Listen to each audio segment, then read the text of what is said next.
سلام خدمت شما دوستای عزیز، علیرضا ظفردار هستم با یک آموزش دیگه در مورد ارتباطی فکتوریال و سناریوهای موجود داخل برنامه و اتصال اون به plcsim TI پورتال در خدمت شما هستیم. تو این آموزش میخوایم یکی از سناریوهای موجود توی برنامه فکتوری آیو پیک پلیس XYZ رو انتخاب بکنیم و نحوه ارتباط گیری و نحوه انجام این پروژه رو با هم یه دوره و مروری بکنیم با هم دیگه. خب تو قسمت سنسش ما پیک پلیس رو انتخاب میکنیم و اونطور که توی اینترو ویدیو هم دید همیشه با plcsim و هم با plc واقعی این کار انجام داد. من اینجا چون حالا به خاطر دردسر بودن plc واسه همه من واسه plcsim رو اینجا اجرا و آموزش میدم. از این قسمت نان ما plcsim رو انتخاب میکنیم که plcsim هست و کانکت رو میزنیم. قبلش باید توجه کنید که برنامه رو به صورت plcsim اجرا کرده باشید. این گوشی سمت راست یا سمت چپ. نحوه آموزش ارتباط گیریشون رو توی ویدیوی قبلی گفتم، میتونید از اونجا صورت کاملتر ببینید. خب اینجا شناسایی کرد. من دکمه رو نشون میدم. خب اولین تابلو رو نگاه بکنید. ریست داره و استاپ و استارت، ایمرجنس استاپ و حالا قسمت منوال و اتوماتیکش. اینجا هم کانتری نشون میده که چه مقدار از باری که اینجا جایگزین میشه رو به انبار میفرسته. من قبل از همه اینجا این تگا رو نمایش بدم.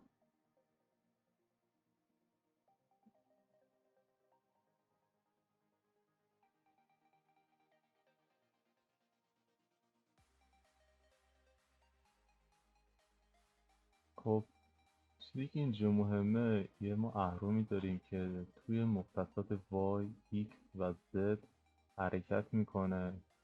همینطوری که میبینید من رو اینا کلیک کنم تا به صورت ملموس اینا رو ببینید. خب من برنامه رو نوشتم، برنامه به این شکله. حالا میخوایم نحوه کارش رو به صورت خلاصه ببینیم. من قبلش توضیح بدم. نحوه کار باید به این شکل باشه که وقتی که محور وای ما حرکت میکنه و از اون طرف X و Z، اینا باید متناسب با هم دیگه باشه. تو برنامه نویسم به این شکل برنامه نویسم انجام میده. میگیم اگر وای ما به این مقدار رسید، X ما حرکت کنه. X ما به این مقدار رسید، Z ما که این محور عمودی میشه اون حرکت بکنه. و به این شکل ما وسایل رو از این نقطه به این نقطه که کانوایرمون هست جابجا میکنیم. فقط این نکته خیلی مهمه که شما باید از یک کانتر جانبی، با این کانتر کار نداره، این کانتر شمارنده همواره، از یک کانتر جداگانه باید استفاده کنید. همونطوری که استپ بندی کرده بودم 1 تا 5، مثلا واسه استپ 1 ما بگیم کانتر اگه این مقدار رسید یعنی این حالته. یک کانتر به استپ 2 رسید یه حالت دیگه. ما با این کار میتونیم این فرایندمون رو اتوماتیک کنیم. خب من تو قسمت اینترو اینا رو تگاشو نداشته بودم. اینجا میخوام صورت خلاصه وار این تگا رو ببینید و ببینید که به چه شکلی حرکت میکنه. خب قبل از شروع کار ما اینجا تغییراتی دادیم.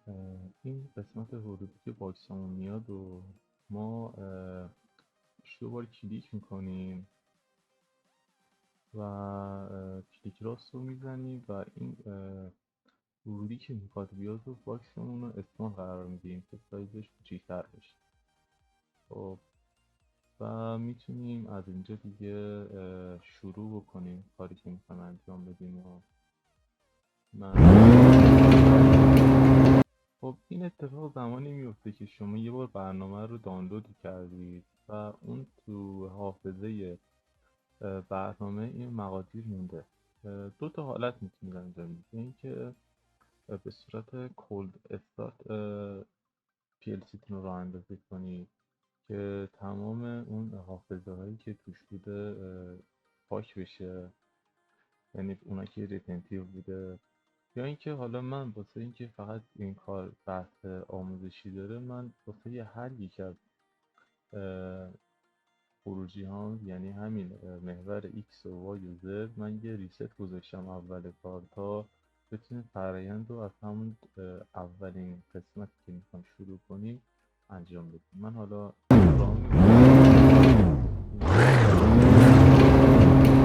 اولیش برم.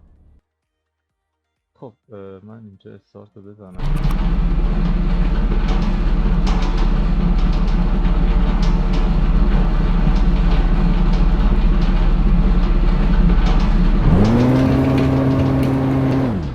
همینطور که مشاهده کردید وقتی این سنسورها اینا رو حس کردن با استفاده توقف کردن و همین عامل باعث شدش که مقادیر میکس وایز تغییر بکنه. که اول از همه ببینید SPX XYZ همه اینا خروجیامون هستن. XYZ سنسورای اونا هستن که اینا به عنوان ورودی استفاده میشن، یعنی تشخیص میدن و اینها به صورت خروجی عمل میکنن. تا مقدار اینا تغییر نکنه اینا به هیچ عنوان مقدارشون جابجا نمیشه، این خروجیمون عمل نمیکنه. خب میبینید که گفتم الان سناریوی ما این اولش این استفادهمون این بوده که وقتی که این باتم پلیس اینو تشخیص میده مقدار ایکسمون اینجا هست 8 میشه و بعد از اون اگر اینجا x و 8 تشخیص داد y مونم متناسب با اون 6 میشه و وقتی که y مون 6 شد z مون به یه مقداری میرسه، گرفت انجام میده، یعنی اون باکس رو ور میداره و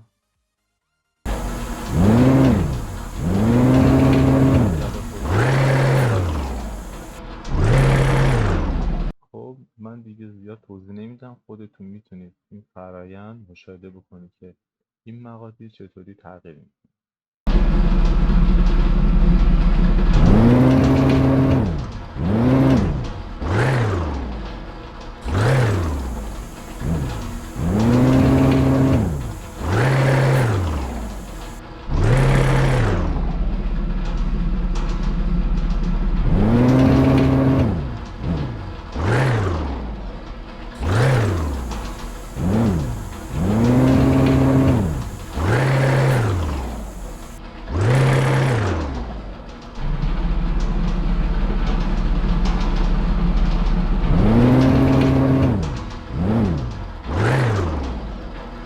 خب من یه نکته دیگر هم بگم، ما گفتیم که از یک کانتر ثانوی هم استفاده میکنیم. این قسمت میبینید این کانتر برای هر یک از این استقبال که ما قرار میدیم از این خروجی کانتر استفاده میکنیم که تو یه جا میگیم اگه استفوانمون 1 شد این اتفاق بیفته، یعنی مقدار کانترمون 1 شد. ببینید استفوانمون اتفاق بیفته توی استپ مثلا بعدی، حالا این زد هم توضیح میدم. توی استپ بعدی مثلا این که مقدار کانترمون حالا اینجا دوباره 1 تو استپ 4 اگه مقدار کانترمون 2 شد این استپمون را بیاد. حالا زد برابر 0 چیه؟ ما هر موقعی که استفامون تموم میشه یعنی کارشون انجام میدن به حالت زد مساوی 0 قرار میگیرن. حالت زد مساوی 0 چیه؟ الان اینجا توضیح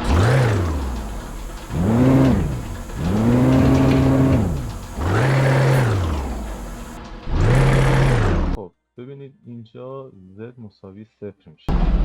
خب وقتی یه باکس رو قرار میده رو اینجا، حالا هر باکس یعنی 3 تا باکس قرار میده، هر باکسی رو قرار میده به حالت 0 برمیگرده تا بتونه باکس های بعدی رو جابجا کنه و این و دلیلش اینه که به باکس دیگه آسیب نرسونه. اگه شما زد 0 قرار ندید ممکنه با حرکتی که میکنه زدم برابر مقدار 5 این یکی باکس رو جابجا کنه.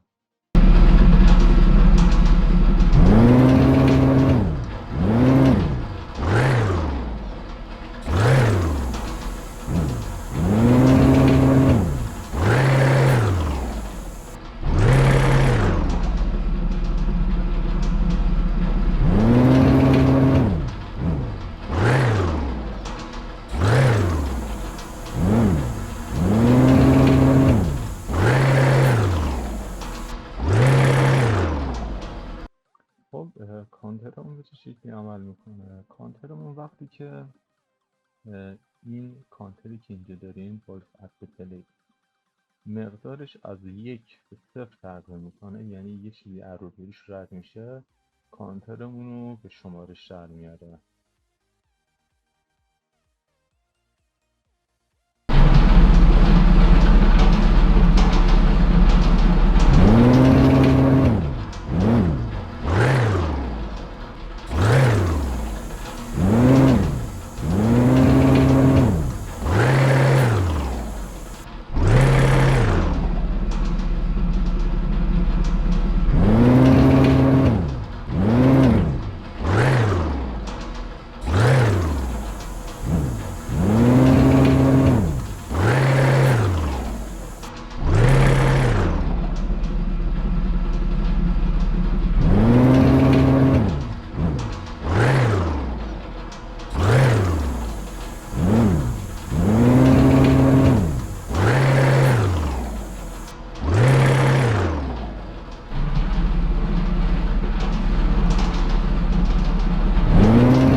هیچ مشکلی ادامه پیدا میکنه و پروژه بسیار آسونیه. اگه دقت بکنید که این عددا رو حالا من اینجا واسهتون گذاشتم و خودتونم میتونید عددا رو تغییر بدید یا از این مورد سی پلاتش استفاده کنید که این باکس رو چرخش میده بکنم 180 درجه. میتونید حتی این ستایی که گذاشتید شما یه جنس دیگه هم یه باکس دیگه هم روش بذارید و اینطوری کارتون رو انجام بدید. به پایان ویدیو رسیدیم. ممنون از اینکه این ویدیو رو تماشا کردید. ما رو به دوست خودتون معرفی کنید حتما تا باعث گرمی ما بشه واسه ادامه این کار و راه‌های ارتباطی هم که این پایین مشاهده میکنید سوالی داشتید در خدمت هستم و اینکه ممنون میشم اگه ویدیو رو لایک بکنید و کانال بنده رو سابسکرایب کنید. دستتون درد نکنه. امید